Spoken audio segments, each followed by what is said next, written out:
Hello guys, and welcome to my video tackling Scream 6 in our Scream franchise review series leading up to Scream 7. This is the first time you've seen my face before. My name is Sean. I love talking movies on here. I do horror movies, new releases, recommendations. If you like any of that type of content, join us down below, subscribe to the channel. We'd love to talk with you. But Scream 6, I have kind of a weird relationship with this film. The first time I saw this movie in theaters, gotta be honest with you guys, I did not like this movie at all. This movie kind of pissed me off. When I walked out of it, I was like, I get what you're trying to do. I don't know what you were thinking. So after rewatching the movie, it begs the question, do I feel differently, or is Scream 6 still a dud in my opinion?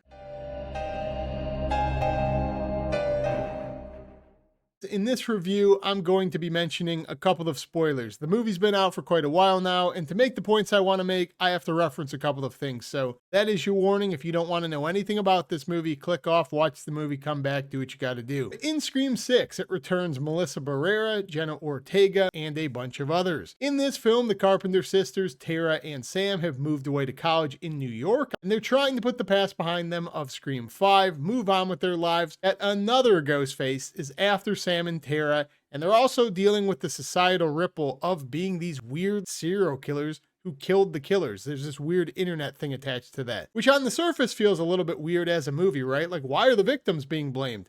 Then you log on the internet one time and you're like, well, that's not that unrealistic. People are fucking weird. Now, as always, starting off with the opening of this film, I actually love this opening. I think it is so good. In fact, it might actually be my favorite opening of the franchise. Hot take maybe, given how good the first film is. This opening also stars Samara Weaving, the Scream Queen herself. It's just so good. You have an opening kill by Ghostface like you would get in most of these films.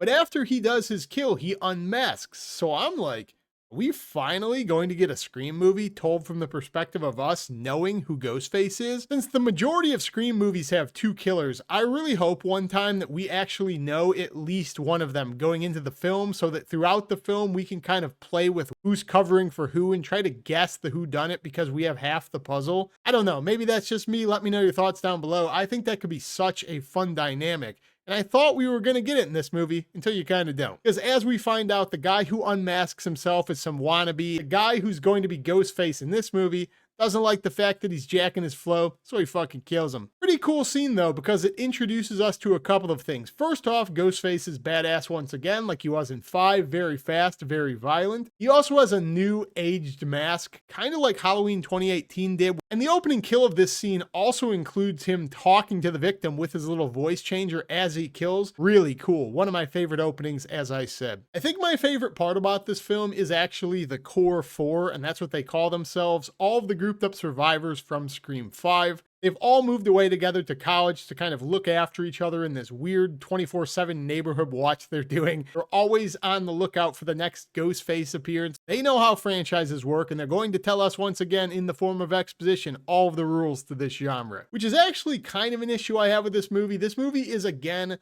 I've said this in every movie, I think, because it is a core to the Scream franchise. This movie is very on the nose with its commentary about what we're doing in franchises at this point, because they're that deep down the well. We're no longer even sequels, we're franchises. And they let you know all of the rules here. Everybody is expendable, even the legacy characters. You could kill Sydney, you could kill Gail. Hell, you could even kill Sam and Tara. It doesn't matter now. We're in franchise territory, baby. Anything to keep that money churn going. This movie, and I felt the same way watching it the first time, is way too on the nose. It's like it directly tells you the entire movie in the first 30 minutes. At the start of it, there's about 5 people you think could possibly be Ghostface. But as the movie goes on and these meaningless side characters get killed off, pretty much inevitable for you to find out who it is because nobody else is left standing. So I just don't think the whodunit is done well in this film at all. In fact, I think it is by far the weakest of the franchise, including the ending, as we'll get into in just a minute. It also bothered me that this movie being so on the nose with the way it explains, again, legacy sequels, franchises, the rules, everybody can go. It does not feel like it commits to those rules or abides by those rules at all. Saying that type of stuff in the form of exposition and then giving every major character insane plot armor Bold strategy, Cotton. There's a scene in this involving a legacy character that feels like an inevitable kill that somehow just gets breezed over like, oh, they survived. Absolutely impossible, given the scenario. There's another scene involving Mason Gooding's character, which is probably the most asinine decision in the franchise when it comes to like, how did that character survive? I mean, Dewey got his ass kicked throughout the entire first trilogy, but at this point, this guy might as well be wearing samurai armor. There's no way on earth any human being survives what's happening in these films. Which is kind of funny because when I left the movie theater the first time, it kind of pissed me off. But given the fact that I love Mason Gooding as an actor, the dude chews up every scene he's in. He's so charismatic, he's funny, he's charming. I don't even give a shit. I mean, keep the guy alive. Bring him back for 15 movies. I also struggle to find this plot to be believable because if you have this pair of sisters involved in the murder in California, they moved to New York City. Spoken truly as a former dumbass college student, I feel like you don't care about anything in college besides when your classes start, how late you can sleep into, you know, the shit all teenagers care about. So it's a hard sell for me that these people are walking around campus, they're being antagonized, people are throwing things at them, people are making fun of Sam Carpenter. I mean, that woman is an outcast. That woman, you see that? But my core issues with this film come down to two major things. I don't think the kills in this film are very creative, and I know some people will probably disagree with that. In a vacuum, the kills are okay, but the way they lead up to them is just, it doesn't do it for me. I can't buy into anything they're selling you on realism. Like there's a kill in this film where a character falls off a ladder and they just splat like 100 feet down. But why is a person holding a giant step ladder in a high-rise apartment in New York? Do you not have a fire escape? And that's the type of shit this movie tries to pull over and over again. Like the suspension of disbelief at this point is basically Star Wars level. There's a scene in this film with Ghostface as he walks into a liquor store and just starts carving people up with a knife as if he's not going to get blown to smithereens from the guy behind the desk. But he somehow manages to get the weapon, and at this point, the whole scene just evolves into Terminator 1. Ghostface is walking around and he's just hunting throughout a liquor store. This scene goes on for about 5 minutes. No bystanders, no cops. Nobody seems to care. We've always had to look the other way to a certain extent. Oh, the killer got away. How'd he get out the window so fast? We've never had the killer walking around with a shotgun in broad fucking daylight. And I know that might be controversial because a lot of people talk about that scene as if it's iconic. To me, nothing short of dog shit. Terrible scene. They also have this weird romantic side plot going on for some of the movie involving Sam and her neighbor in this apartment building, and I don't buy that at all. I mean, this guy looks like he's 20 years older than her. Whenever he's in the scene, you're like, who the fuck? Oh yeah, is that a main character now? Like, who is that guy? Like, what's that guy's name even? I don't know his name now doing this review. For some reason, the guy owns a ladder being 3 stories up in an apartment building. He just drifts in and out of people's apartments as if that's common practice. I don't know what type of condo apartment you've ever been to. Nothing I've been to. So I don't like any of that. I always thought that was a huge filler. Like, why is any of that even being involved? I mean, again, look at the woman. This doesn't strike me as a woman struggling for dates on a college campus. And the final thing I have to say is I think the ending of this movie is pretty much a catastrophe. I don't like anything involved with the ending here, which is a shame because I've said in every other review about this franchise, I think the ending of a Scream movie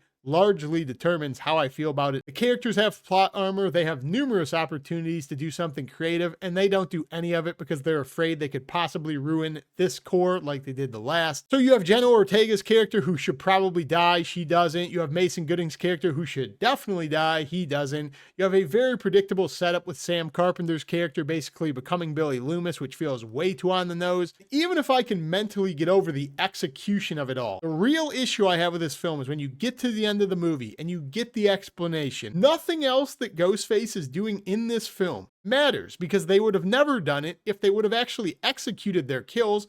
Like the liquor store, there is no movie. So they just back themselves into a corner by saying, we have this elaborate plot. We're gonna like frame her. We're gonna convince her to do something. But if you tried to kill her like you did 30 times earlier in the film, you have no movie. I just don't like that. You can't convince me the mastermind behind all of this had this grandiose plan at play, yet they're simultaneously trying to kill everybody off in the most simplistic way within the first 10 minutes. By far the biggest issue I have with this film. I thought it when I watched it in theaters. Think it even more now. So for me, guys, Scream 6 is not one of the better entries. In fact, it's quite the contrary. It's definitely one of the worst. Overall, I think this movie, like I said about Scream 3 to some degree, is just very forgettable. I like the core cast of characters here. I think what they were trying to do with the Carpenters is okay for a while, But the way they end this movie felt very lazy to me. It felt like it was very predictable. Reasoning behind it all, once again, contradicts everything that happens earlier in the film, making it feel like there is no plan at all, or if there was a plan, they were just filling screen time. If I had to rate this film, I'd say wait for streaming, but that's also with a very clear known bias that I just like these films. So if you don't have that, it's probably lower. So if you clicked on this video, I'm assuming you like the Scream franchise, and if you do, comment down below, let me know what you think of Scream 6 and what you think of the franchise. To remind you again, like, comment, subscribe, hype the video, join the channel down below, and aside from that, I will see you in Scream 7. Peace.